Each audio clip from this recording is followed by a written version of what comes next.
Alors bonjour, bienvenue à ce chapitre 4, la première capsule du chapitre 4, dans lequel on va reparler un petit peu plus du tableau périodique.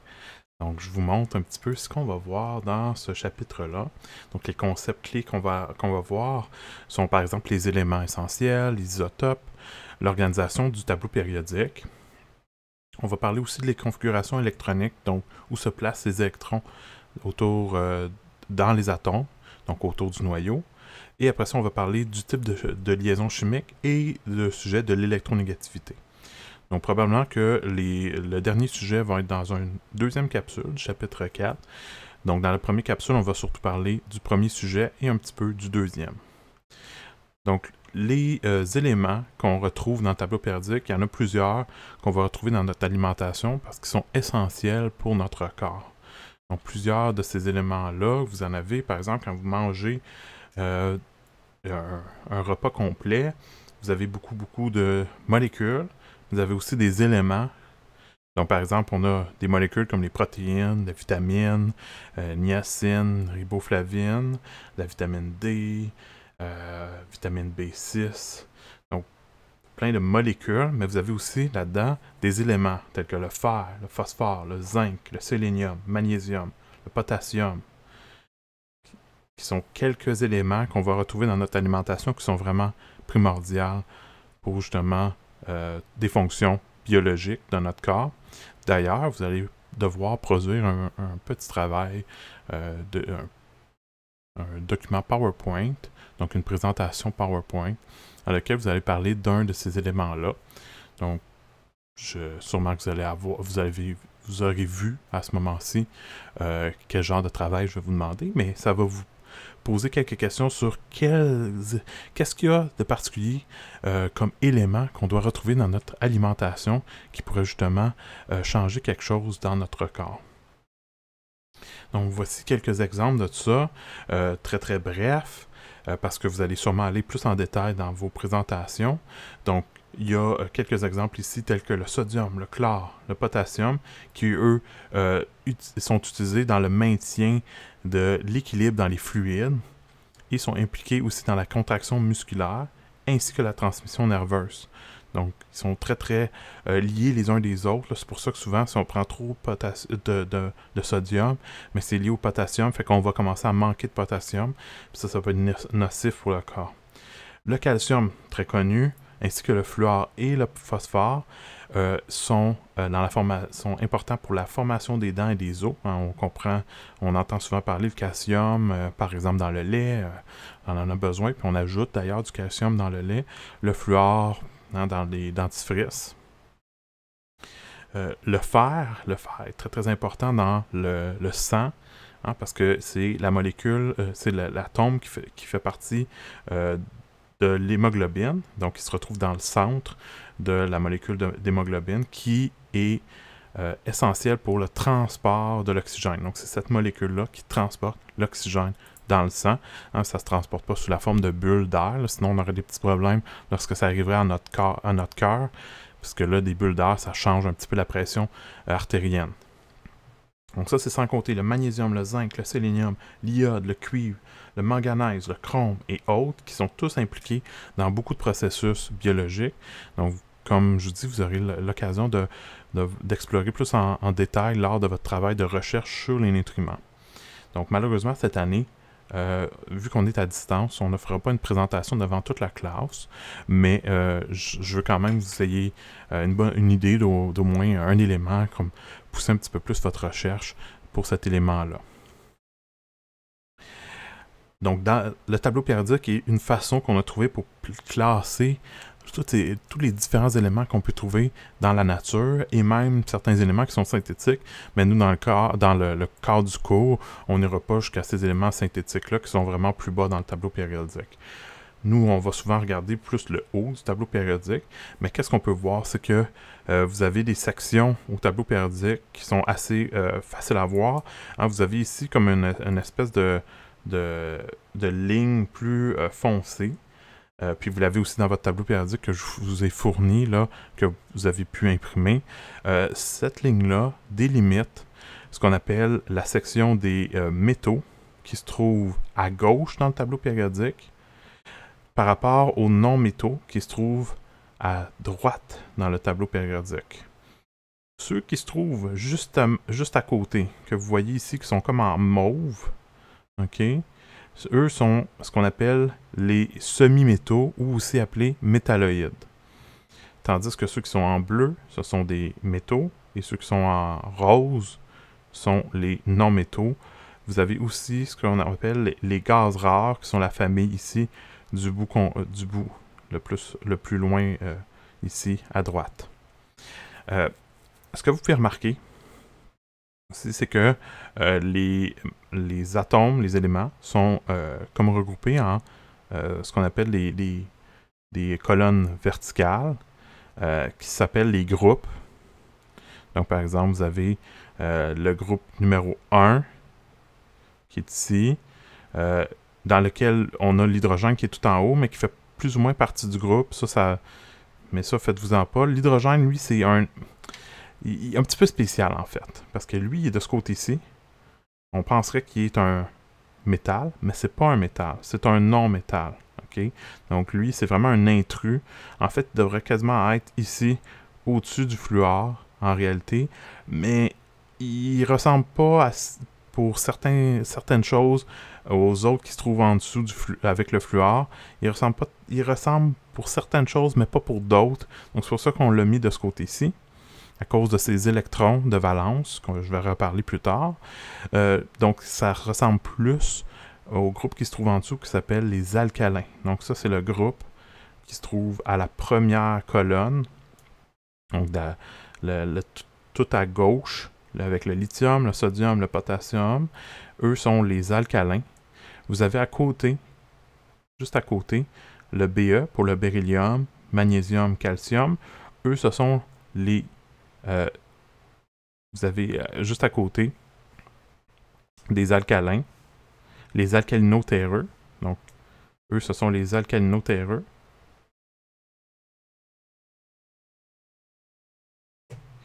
Je vais vous en parler un petit peu plus en détail là, par la suite. Mais je vais juste vous le souligner là, pendant qu'on a le tableau périodique devant nous. De l'autre côté, vous avez comme des familles qui n'ont pas vraiment de nom. Généralement, comme par exemple le bore et tous ceux qui se trouvent en dessous. Cette colonne-là, on appelle ça la famille du bore. Parce que c'est celui qui est en haut. Après ça, la famille du carbone. Après ça, la famille de l'azote. Après ça, la famille de l'oxygène.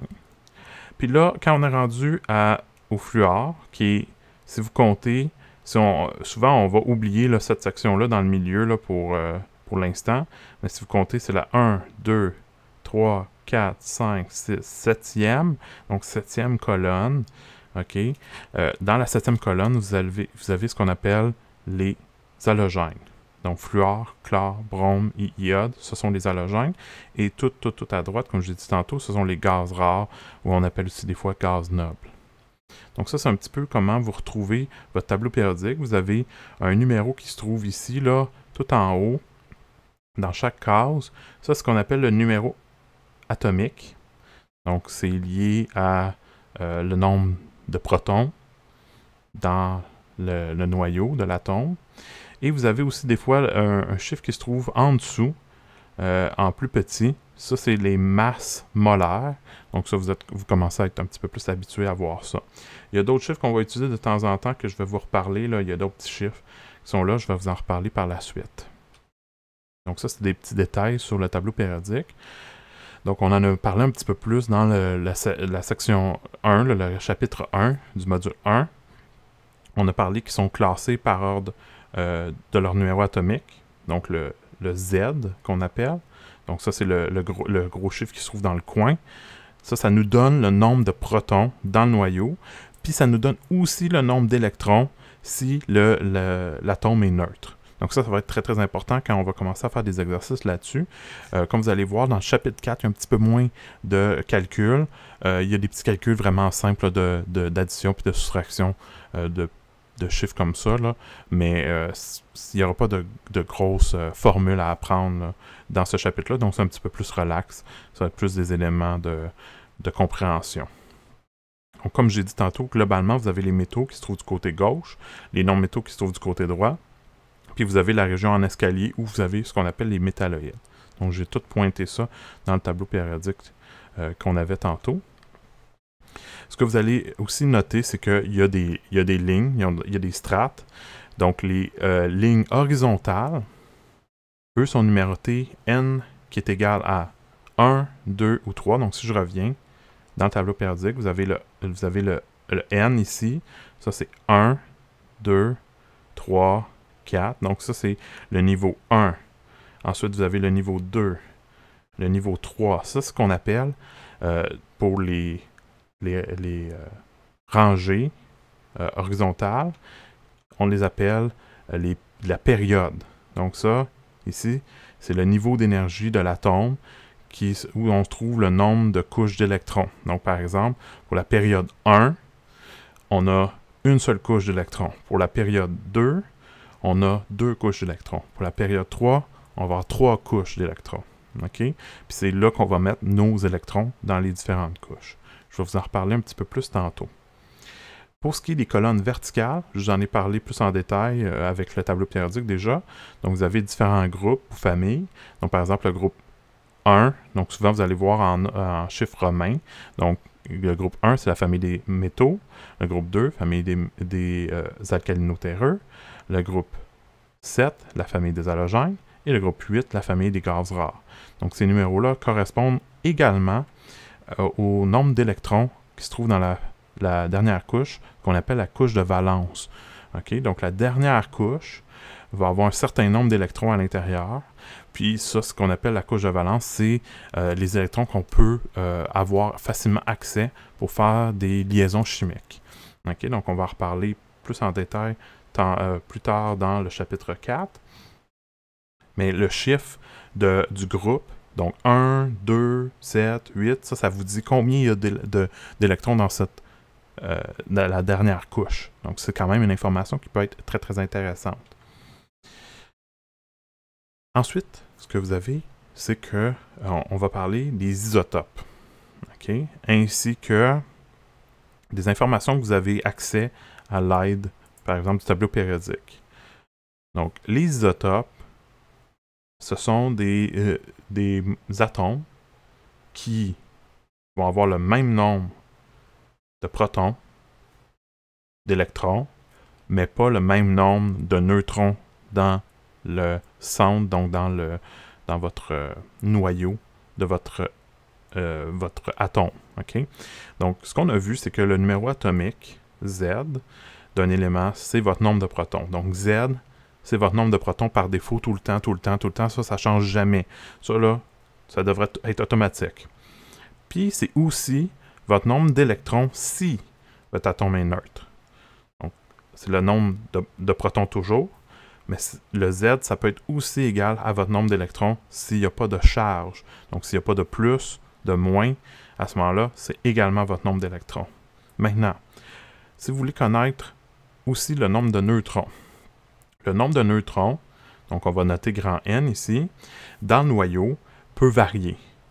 Il varie selon les différents éléments, parce que chaque élément va avoir ce qu'on appelle donc des isotopes. Donc, comme j'ai dit tantôt, les isotopes, ce sont des atomes qui ont le même nombre de protons, mais que le nombre de neutrons va différer dans le noyau. Donc, par exemple, l'hydrogène, il va avoir un hydrogène, puis là, le chiffre qui est ici, ça, c'est ce qu'on appelle la masse. Okay? Donc, le nombre de masses. Donc, le nombre de masses qu'on va noter un grand A. Okay? Donc, vous voyez ici, A suivi de votre élément. Donc, ici, c'est hydrogène. Donc, un grand H pour dire hydrogène. Donc, le 1 dit que l'hydrogène pèse seulement 1 de masse. Donc, ça veut dire que si on regarde dans le tableau périodique, l'hydrogène est numéro 1, comme le Z numéro 1. Donc, il y a un proton, puis un proton, ça pèse 1. Fait qu'il y a juste un proton. Maintenant, si on passe à l'hydrogène 2. L'hydrogène 2, lui, vu qu'il y a une masse de 1 supplémentaire, mais que c'est quand même juste l'hydrogène, il y a toujours juste un proton, ça ne change jamais, jamais. Maintenant, on sait que vu qu'il y a une masse de 2, c'est qu'il y a un neutron supplémentaire. Si on passe à l'hydrogène 3, l'hydrogène de masse, avec un nombre de masse 3, à ce moment-là, le nombre de protons ne change toujours pas. Pour l'hydrogène, c'est toujours 1 parce que c'est son numéro atomique. Mais maintenant, pour avoir une masse de 3, il faut qu'en plus d'avoir un proton qui vaut 1, il faut qu'il y ait 2 neutrons qui valent chacun 1. Alors, comment on fait pour trouver le nombre de neutrons à partir du nombre de masse qui va toujours vous être indiqué à côté du symbole de votre élément? Donc, le nombre de masse va toujours être indiqué là. Puis, si vous connaissez votre élément, vous connaissez le numéro atomique. Donc, qu'est-ce qu'on a? C'est que le nombre de masse, A, grand A, est égal à Z plus N. Donc, si vous voulez calculer le nombre de neutrons, donc grand N, ce que vous allez faire, c'est que vous allez faire le A, donc le nombre de masse, moins Z, votre numéro atomique. Donc, vous pouvez utiliser de cette manière-ci, ou si vous isolez N, parce que vous voulez connaître le nombre de neutrons, vous allez utiliser cette forme-ci pour la formule. Ce n'est pas une grosse formule à apprendre, mais c'est comment savoir comment calculer un nombre de neutrons selon les divers isotopes qu'on peut trouver. Donc, la masse que vous avez dans le tableau périodique, ça, c'est pas le nombre de masses. Dans le tableau périodique, la masse que vous avez, qui est la masse molaire, c'est la moyenne de tous les isotopes qu'on peut trouver de cet élément-là, selon leur proportion. Okay? Donc, on a déjà déterminé qu'il y a certains isotopes qu'on peut trouver, par exemple, du carbone. Il y a le carbone 12, il y a le carbone 13, il y a le carbone 14. Donc ça, c'est 3 isotopes du carbone. Puis selon leur proportion, on a déjà calculé c'est quoi que ça donne comme moyenne. Puis c'est ça qu'on a mis dans le tableau périodique. Donc votre 12,01 grammes par mol, c'est parce que il n'y a pas juste du carbone 12, il y a aussi du carbone 13 et 14. Donc c'est pour ça que ce n'est pas exactement 12. Maintenant, quand vous allez voir un carbone, puis on va vous dire c'est quoi le nombre de masses, vous allez vous fier à ça pour savoir combien il y a d'éléments, plutôt combien il y a de neutrons, protons, et après ça, vous allez pouvoir vous fier à ça pour aussi le nombre d'électrons, selon le numéro atomique, s'il y a une charge, et tout ça. Les isotopes peuvent être utilisés de façon générale. Par exemple, il y a des utilisations très, très variées. Dans les réactions qu'on appelle nucléaires, on utilise dans certaines centrales électriques des isotopes de l'uranium, mais on utilise aussi, par exemple, le carbone 14, qui est un isotope du carbone, pour la datation de spécimens biologiques. Évidemment, comme toute chose, il y a... Donc, le carbone 14, par exemple, on en a dans notre corps, parce qu'on est fait à partir de beaucoup de molécules de carbone, puis il y a toujours une proportion du carbone qui est du carbone 13 et du carbone 14.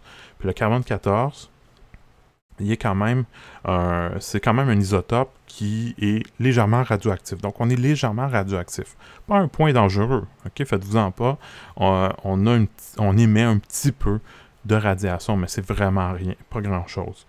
Par contre, il y a certains isotopes qui peuvent être dangereux, notamment dans les bombes atomiques, ou encore lorsqu'il y a des catastrophes dans des centrales nucléaires, comme c'est arrivé à la centrale Fukushima au Japon il y a quelques années, où il y a eu la contamination dans les aliments et de l'eau par rapport à la déflagration, donc l'émission de tous les isotopes, comment ils peuvent émettre de l'énergie.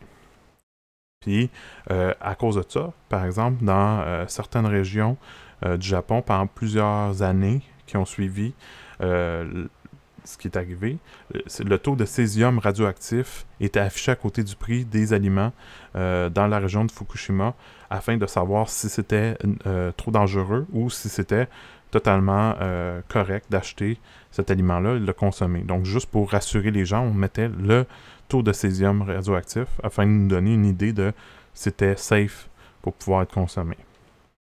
Alors, pour vous faire pratiquer un petit peu ça, comptez votre nombre de protons, neutrons, électrons, ainsi que de pouvoir déterminer votre nombre de masse, mais ça, c'est pas mal déjà écrit là, dans le symbole. Vous avez l'exercice suivant. Donc, votre symbole, vous noterez, il y a toujours le symbole de l'élément Et vous avez ici le chiffre qui est le nombre de masses. Donc directement, vous pouvez remplir la dernière colonne, elle est déjà écrite.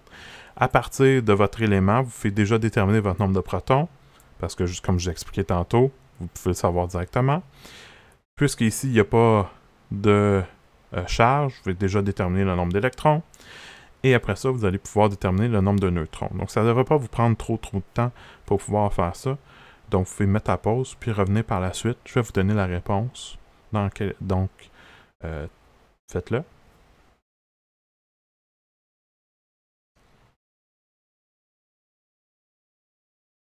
Alors, j'ai la réponse pour vous.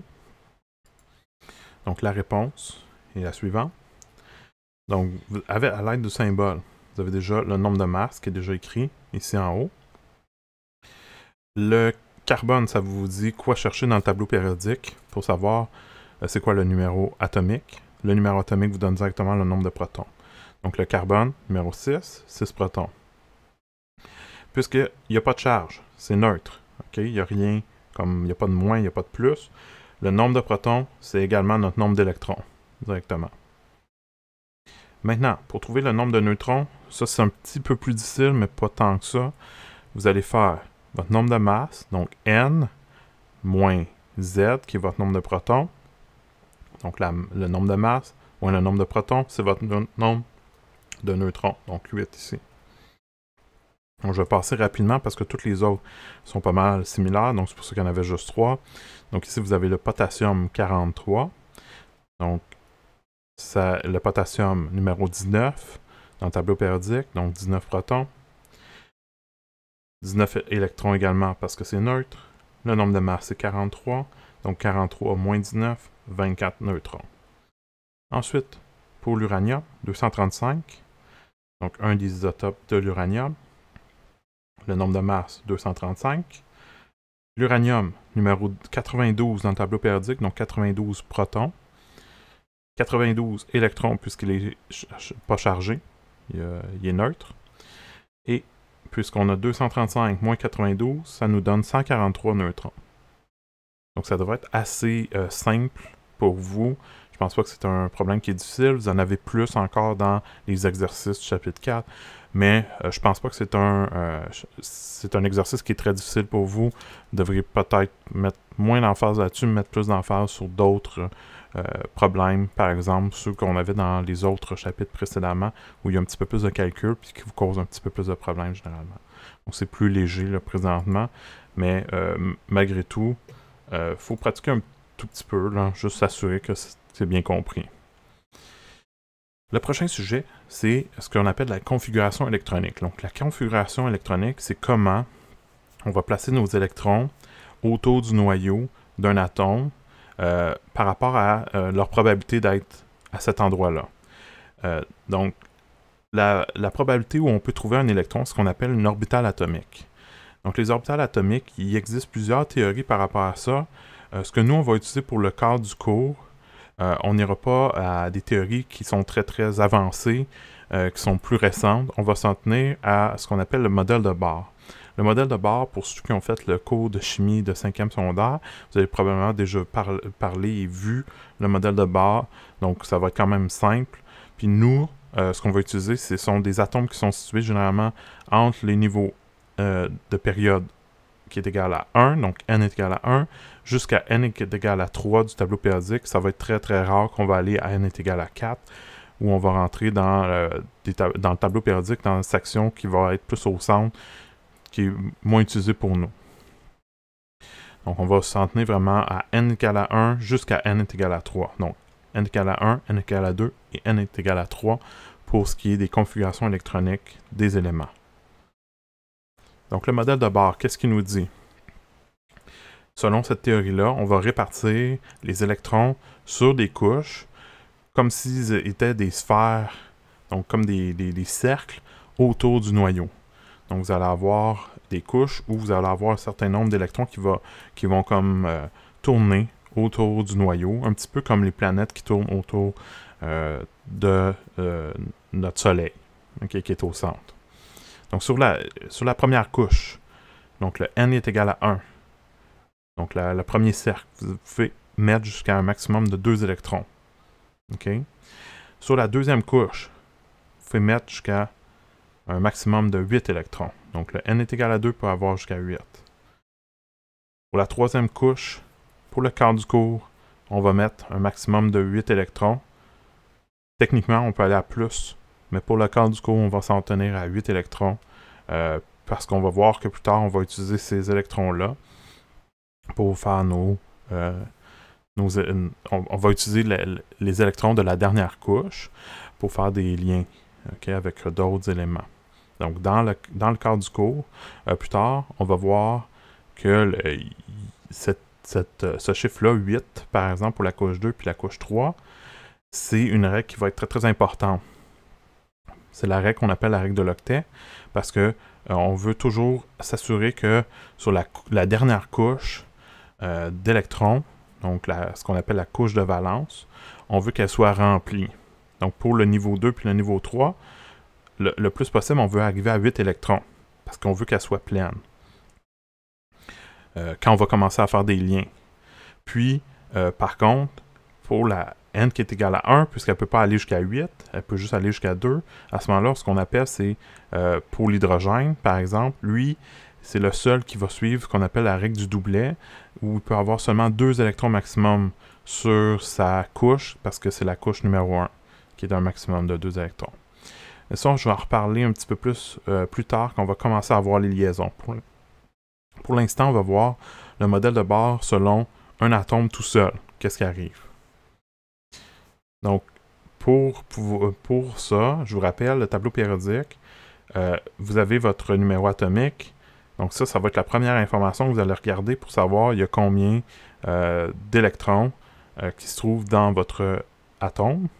Si jamais il y a une charge, à ce moment-là, il va falloir changer votre nombre d'électrons. On ne change jamais le nombre de protons, on change le nombre d'électrons. Donc si on a une charge négative, on doit ajouter des électrons. Si on a une charge positive, on doit retirer des électrons. Et ce que vous allez pouvoir voir aussi, c'est que lorsqu'on va placer les électrons, puisque l'hydrogène il est sur n est égal à 1, il peut juste avoir un maximum de 2 électrons dans sa dernière couche, mais puisque juste un numéro 1, il va avoir seulement 1 électron dans sa couche. L'hélium, lui, il va en avoir 2. Après ça, si on va au lithium, vous voyez, on change, on est maintenant à la deuxième période, donc on est à n est égal à 2. Donc on a n est égal à 1 qui va être rendu à 2, puis là on va commencer à en mettre dans le n est égal à 2. Donc on va mettre 1 électron, puisqu'on va avoir un total de 3 électrons lorsqu'on compte toutes les couches électroniques. Et ainsi de suite. Puis là, ce que vous allez noter, c'est que groupe 1, il y a 1 électron dans la dernière couche. Groupe 2, il y a 2 électrons dans la dernière couche. Groupe 3, 3 électrons. Groupe 4, 4 électrons. Groupe 5, 5 électrons. Groupe 6, 6 électrons. Groupe 7, 7 électrons. Et groupe 8, 8 électrons dans la dernière couche. Donc ça vous donne une idée de combien d'électrons il devrait y avoir. Vous pouvez le faire quand même au long lorsqu'on va faire des exercices là-dessus. Donc, vous avez ici un exemple de ce qui arrive selon le modèle de Bohr. Ici, c'est pour le calcium. Donc, le calcium, là, on va jusqu'à n est égal à 4, mais je n'en parlerai pas en détail là, de ce qui arrive à n est égal à 4. On va faire comme si ça pouvait se rendre jusqu'à 8. Alors, qu'est-ce qu'on a? C'est que le calcium, lui, il y a un total de 22, de 20 électrons, excusez. Donc, parce que si on regarde dans le tableau périodique, je vais juste revenir ici, calcium, numéro 20, donc 20 protons et 20 électrons lorsqu'il est non chargé, neutre. Donc, si on veut son nombre, sa configuration électronique, vous pouvez la dessiner au long comme ça, mais des fois, ça peut être long à faire, okay? Parce qu'il faut faire des cercles, il faut faire des petits points, il faut dire, bon, il y a 2 électrons, ensuite, dans la deuxième couche, 8, ensuite, dans la troisième couche, 8, puis là, dans la dernière, ben, on est rendu il nous en reste 2, donc on en met 2. Mais sinon, vous pouvez l'écrire comme ça, puis moi, je vais préférer le faire comme ceci, juste avec les chiffres qui suivent. Donc, première couche, 2 électrons, ça c'est le max. Ensuite, 8 électrons, ça c'est le max. Donc, je suis rendu à 10 électrons de placés. Il m'en reste encore 10. Donc, j'en mets 8 dans la troisième, c'est le max. Donc là, je suis rendu, il m'en reste 2. Donc, les 2 électrons, je vais la mettre dans la dernière couche, la n est égale à 4. Comme je dis, ça va être rare qu'on va se rendre jusque-là dans le cadre du cours, mais c'est le cas ici dans l'exemple. Par contre, si maintenant, j'ai une charge je vous dis que le calcium, il est 2+. Qu'est-ce qui arrive? C'est que là, le calcium, normalement, il devrait avoir 2, 8, 8, 2. Sauf que lorsqu'il est 2+, c'est qu'on a retiré 2 électrons. Donc, on va retirer les 2 derniers électrons. Donc, le dernier 2 va être retiré. Donc, on est rendu avec 2, 8, 8. Puis là, on a mis entre parenthèses avec 2+. Vous n'êtes pas obligé de faire ça, là, entre crochets plutôt, excusez. Vous n'êtes pas obligé de faire ça, en autant que vous êtes au courant que vous faites ça avec un élément qui a une charge, donc un ion. Hein, vous vous rappelez, un ion qui est positif, ça s'appelle un cation, tandis qu'un ion négatif, ça serait un anion. Donc, les cations chargés positivement, on doit retirer des électrons. Donc, c'est pour ça qu'on a moins d'électrons. On en a 2 de moins par rapport à lorsqu'il est non chargé. Donc, qu'est-ce que moi je vous suggère, c'est d'abord d'écrire lorsqu'il est neutre, puis si vous l'avez en ion, ensuite faire le retrait. Vous pouvez le faire directement sous la forme d'ion, en autant que vous sachiez c'est quoi votre nouveau maximum d'électrons à placer dans vos différentes couches. Ce que vous allez remarquer ici, c'est que le calcium 2+, maintenant, sa dernière couche, c'est celle à 8 électrons. Ce n'est plus celle à 2. Donc, la dernière couche, elle est remplie. Donc, ça, c'est quelque chose que le calcium veut faire parce que tous les éléments tendent à vouloir remplir leur dernière couche électronique pour qu'elle soit remplie d'électrons au complet. Donc, par exemple, ici, étant donné que c'est la 3e couche, elle peut se rendre jusqu'à 8, donc 8 c'est le maximum, donc ça c'est parfait, c'est ce que le calcium veut faire le plus possible. Donc le calcium va toujours tendre à être 2+, lorsque possible, dans les molécules. Donc dès qu'il va vouloir faire des liens avec d'autres, il va être 2+. Donc je vais m'arrêter ici pour cette première capsule qui vous introduit vraiment les atomes, les électrons. Puis dans la prochaine, je vais vous montrer comment former vos configurations électroniques avec une méthode générale de comment le faire. On va faire un exercice. Puis après ça, on va parler un petit peu plus des liens, comment ils se forment, puis quel type de lien on peut avoir dans nos molécules. Donc ça va être dans la prochaine capsule. Donc d'ici là, continuez à faire des exercices, puis posez vos questions. Si vous en avez, portez-vous bien et à la prochaine!